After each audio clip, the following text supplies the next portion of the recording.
News Punjab Haryana Himachal में आप सभी का बहुत बहुत स्वागत है। और आज हमारे साथ है खास मेहमान हिमाचल प्रदेश कांग्रेस की प्रभारी रजनी पाटिल जी। रजनी जी, सबसे पहले तो आपका न्यूज पंजाब हरियाणा हिमाचल में बहुत बहुत स्वागत है। आपका धन्यवाद। आपका भी स्वागत।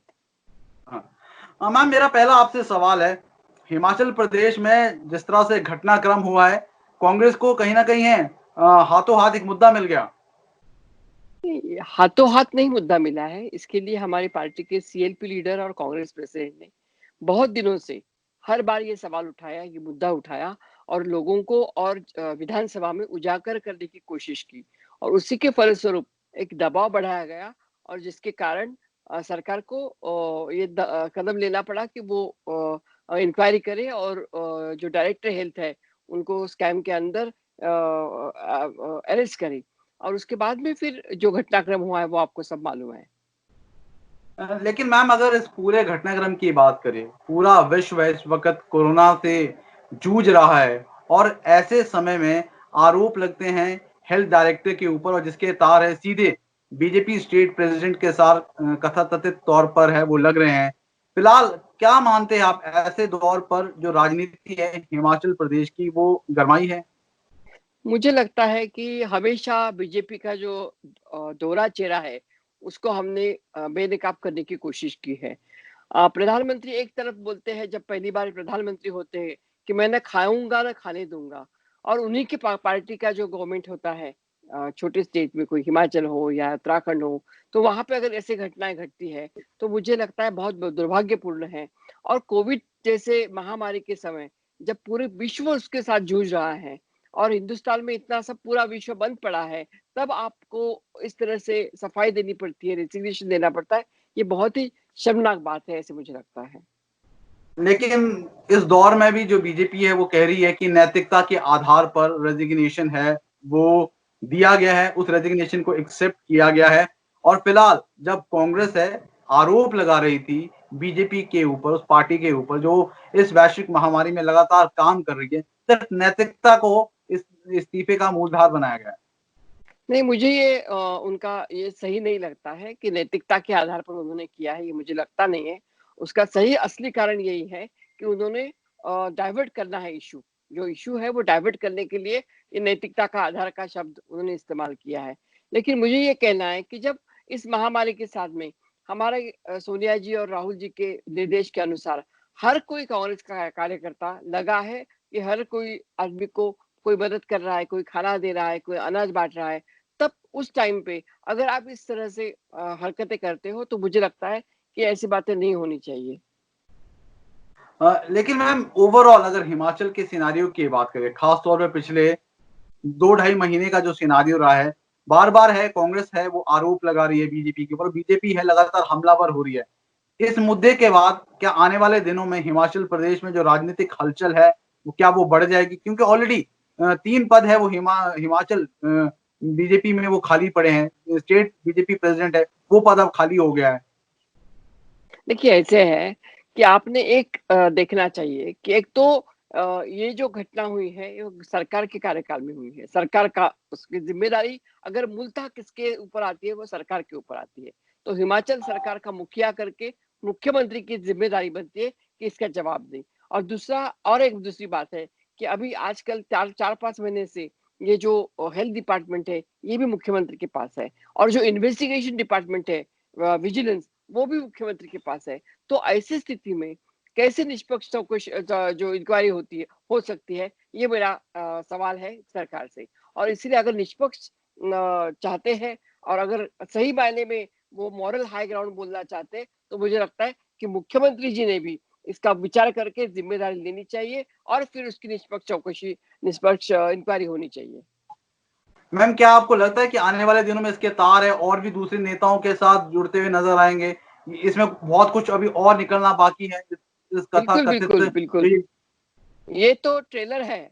आगे बहुत कुछ है और वो हमारे विपक्ष के नेता हो, हमारे जो कांग्रेस के अध्यक्ष है, उन सब के हाथों में सभी प्रूफ्स है।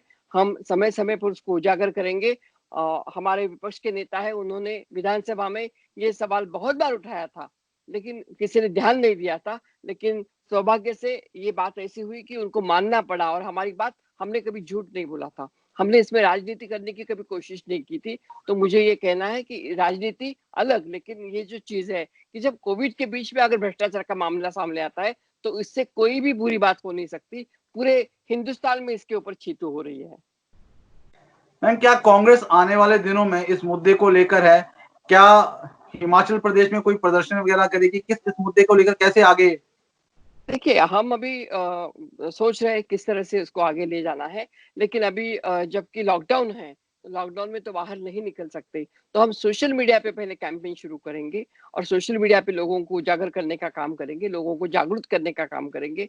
आपने देखा होगा कि आज 28 तारीख को 11 से 2 बजे तक हमारे पूरी अखिल भारतीय कांग्रेस पार्टी ने एक स्पीक अप इंडिया करके अभियान चलाया और उसमें हमने जो मांगे की थी, कोविड में जो मदद हमें चाहिए भारतीय जनता पार्टी के गवर्नमेंट से, केंद्र के गवर्नमेंट से, वो हमने मांगे, सबने साथ में रखी थी और एक सुर में, एक ताल में सभी देश में ये आवाज हमने पहुंचाने की कोशिश की। उसी तरह हम पूरे स्टेट में, ना केवल स्टेट में, लेकिन हम उसका उसको इसका मुद्दा हम नेशनल लेवल पे भी उठाएंगे और स्टेट में भी हम मांग करेंगे सोशल मीडिया के माध्यम से पहले। और अगर लॉकडाउन उठता है तो फिर हम लोगों में जाके लोगों तक ये बात और लोगों को न्याय देने की भाषा करेंगे। बिल्कुल। उसके अलावा मैम, अगर कांग्रेस की बात करें, क्या कांग्रेस के अंदर अब किसी तरह की कोई खेमेबाजी या गुटबाजी तो नहीं है? क्योंकि पहले खेमेबाजी और गुटबाजी की वजह से कांग्रेस की जो स्थिति हुई थी चुनाव में, उसका परिणाम है वो देखने को भी मिला था। लेकिन ओवरऑल क्या इस वक्त हिमाचल कांग्रेस में अपर हिमाचल या लोअर हिमाचल वर्सेस कोई खाई तो नहीं? मुझे ऐसा लगता नहीं है। देखिए, ये इज़्म की बात होती है अपर हिमाचल, वो लोग अपने बोलते रहते हैं, लेकिन ऐसे कोई नहीं। मेरा सीएलपी लीडर और मेरा प्रदेश अध्यक्ष बिल्कुल एक साथ मिलजुल के काम कर रहे हैं। कल जब ये घटना घटी, आज आपने देखा होगा सुबह-सुबह इस प्रदेश को तैयार करने वाले, खड़ा करने वाले उस प्रदेश के बहुत ही महान नेतृत्व वीरभद्र सिंह, उन्होंने भी उसके ऊपर अपना बयान दिया है और उन्होंने भी इसकी निंदा की है, कड़ी निंदा की है। तो मुझे लगता है कि सब सब लोग एक साथ में हमारे साथ इस लड़ाई में साथ में है और हम सब मिलके ये लड़ाई लड़ेंगे। मैम, थोड़े दिन पहले जो प्रदेशाध्यक्ष थे, पूर्व प्रदेशाध्यक्ष सुखविंदर सिंह सुक्खू है, उन्होंने अपनी पूरी सैलरी है वो कोविड-19 के लिए है डोनेट की है। मैम, इस कदम को किस तरह से मानते हैं और खासे इस वैश्विक महामारी में कांग्रेस कैसे इस पूरी महामारी में अपना सहयोग दे रही है? देखिए, कांग्रेस ने हमेशा देने की बात कही है। जो हैव्स और हैव नॉट्स है, तो हैव नॉट्स के साथ में हमेशा कांग्रेस रही है। मैं अगर हमारे सुक्खू जी ने ये कदम उठाया तो मैं उनका भी अभिनंदन करना चाहूँगी और इनका इंस्पिरेशन लेके सभी लोग, सभी विधायक, चाहे वो कौन-सी भी पार्टी के हो, इस तरह से बर्ताव करेंगे तो स्टेट के लिए और जो हमारे कोविड के लोग हैं उनको मदद होगी। आपके स्टेट में सौभाग्य से इतना बड़ा ये एपिडेमिक हुआ नहीं है। जिस स्टेट से मैं आती हूँ, सबसे बुरे हम मारे गए हैं, क्योंकि मैं पुणे, मुंबई की बात कर रही हूँ कि सबसे बहुत बड़ी बड़े पैमाने पे ये बीमारी हमारे यहाँ बिखर रही है और उसके साथ सामना हम कर रहे हैं। लेकिन दूसरी बात मैं ये भी करना चाहूँगी आपके माध्यम से कि आपके मुख्यमंत्री ने हिमाचल के जिस तरह से कोविड डेस्टिनेशन बनाने की बात की है, जो क्वारंटाइन डेस्टिनेशन बनाने की बात एक नेशनल न्यूज़ चैनल में की है, उसका हम धिक्कार करते हैं। क्योंकि हमारा स्टेट इतना अच्छा है, सुकून से सब रह रहे हैं और वहाँ पे आप पेशेंट्स को बुला के उनको डेस्टिनेशन करेंगे और उसके क्वारंटाइन डेस्टिनेशन करेंगे, तो हमारे जो हिमाचल की जनता है, उनकी पूरी स्वास्थ्य आप दांव पे लगा रहे हैं, ऐसा हमारा स्पष्ट कहना है और ऐसे कदम सीएम ना उठाए, इसके लिए हम सतर्क रहेंगे। मैम, उसके अलावा कोविड-19 जो पूरी महामारी है, अर्थव्यवस्था पर इसका सबसे ज़्यादा असर है वो देखने को मिला है। खास तौर पे अगर हिमाचल की बात करें तो टूरिज़्म और हॉस्पिटैलिटी सेक्टर्स है वो पूरी तरह से क्षतिग्रस्त, अगर कहेंगे ये शब्द अगर यूज़ करें तो कोई गलत नहीं होगा। मैम, इस इकोनॉमी को रिवाइव करने के लिए खास तौर पे इन 2 सेक्टर्स के लिए आने वाले दिनों में कांग्रेस क्या किस तरह से सहयोग देगी और सरकार के साथ किस तरह से आगे इन लोगों को रिवाइवल के लिए बात करेगी? इसीलिए तो हमने मांग की है कि जैसे हिमाचल जैसे स्टेटों में हमें बाकी और किसी चीज की आवश्यकता नहीं है, क्योंकि हमारे यहाँ ज्यादा रेल के प्रवासी नहीं थे, मजदूर नहीं थे कि जिनको ले जाने के लिए आपको पैसे देने पड़े। लेकिन आपको वहां पे जरूरत है कि हमारे एग्रीकल्चर इंडस्ट्री, जो हमारे सेब है, तो सेब के कैरोगेटेड बॉक्स जो लगते हैं वो वहां पे नहीं मिल रहे हैं और उसके लिए उनका हमारा पूरा एग्रीकल्चर का नुकसान हो जाएगा अगर वो बॉक्सेस नहीं मिलेंगे, मजदूर नहीं मिलेंगे। तो एक ये बात है और दूसरा हमारा हॉस्पिटैलिटी आपने जो बोला अभी और जो टूरिज्म है, तो उसके लिए स्पेशल पैकेज केंद्र सरकार ने देना अत्यावश्यक है। उसके सिवाय हमारा स्टेट आगे बढ़ नहीं सकता, क्योंकि मुझे मालूम है कि मैं 2 साल से मैं देख रही हूँ हिमाचल को। इस सीजन में वहां पे पहुंचाने के लिए भी मुश्किल लगता था, इतना भीड़ होती थी यहाँ पे। एक हिमाचल वो था और आज के दिन का हिमाचल हम देख रहे हैं। तो मुझे लगता है कि एक जो हॉस्पिटैलिटी मैनेजमेंट हो या हमारा जो होटल इंडस्ट्री हो, वहां पे बहुत सारे लोगों का उदर निर्वाह उसके ऊपर होता है। टैक्सेस लगती है, गाइड्स लगते हैं, काम करने वाले लोग लगते हैं। तो इन सब लोगों को कहाँ से आप मदद करेंगे, नहीं करेंगे तो कहाँ जाएंगे? तो उनके लिए कुछ पैकेज अलग से देने की जरूरत है, और वो मांग हमारी गवर्नमेंट, हमारी प्रदेश कांग्रेस की तरफ से हम कर रहे हैं। मैम, केंद्र सरकार द्वारा अभी 20 लाख करोड़ रुपए का आर्थिक पैकेज है वो दिया गया है। इस आर्थिक पैकेज को आप किस तरह से मानते हैं? क्योंकि हिमाचल प्रदेश के मुख्यमंत्री जयराम ठाकुर ने पूरे पैकेज का स्वागत किया है। कांग्रेस का क्या स्टैंड है इसके ऊपर?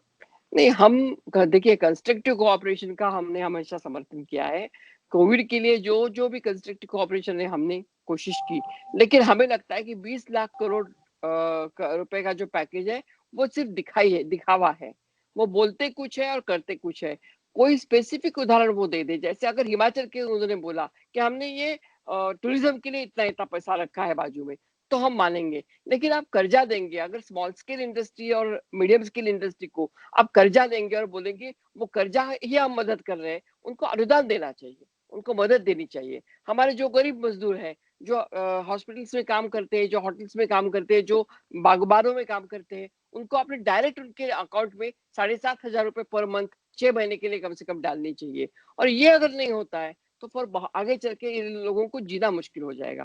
तो ये, और मनरेगा की जो स्कीम है जो कांग्रेस पार्टी की तरफ से आई थी, यूपीए ने किया था, वो कम से कम 200 डेज के लिए आगे आने वाले सालों में चलानी चाहिए, क्योंकि जो लोग मजदूर आज लाखों की तादाद में वापस जा रहे हैं अपने गांव, तो उनके हाथ में काम भी होना चाहिए, उसकी भी जिम्मेदारी सरकार ने लेनी चाहिए। ये हमारा कहना है।